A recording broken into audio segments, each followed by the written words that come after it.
Okay, so here's a short video on how I remove broken off headphones from iPads. First, you need a pack of this little mounting putty. You can usually find this at Target over near the glues and things. It's made for hanging pictures on the walls. I find this works best. I've tried super glue in the past, which has worked somewhat okay, but it's a little dangerous. This seems to work a lot better. You'll need a toothpick. I prefer the kind with a flat side to it. Just gives it more to stick to. And a coffee stir straw. So first thing you'll do is you're going to cut the stir straw down to the point that it's small enough that it's shorter than the toothpick, but long enough to stick out of the hole that you're trying to extract the plug from.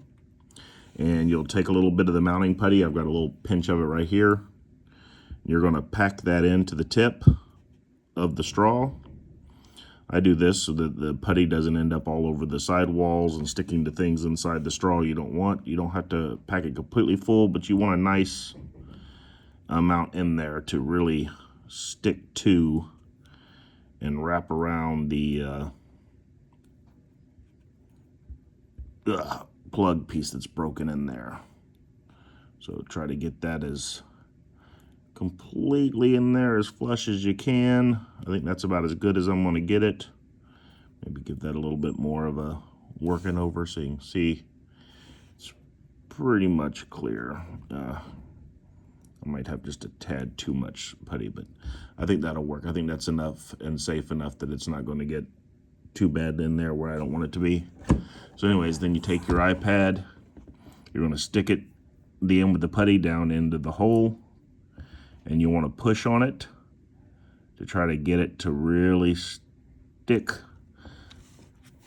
And then what I like to do is I like to take the toothpick and use it to kind of pack that putty down in there really well.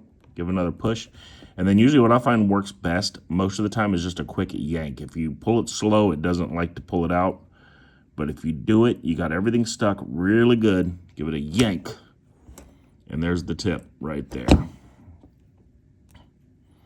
There's that broken piece of headphone. The putty kind of sticks to it. You see it kind of wrapped it up, makes a good grip around it. And like I said, when you give it a yank, pulls it right out.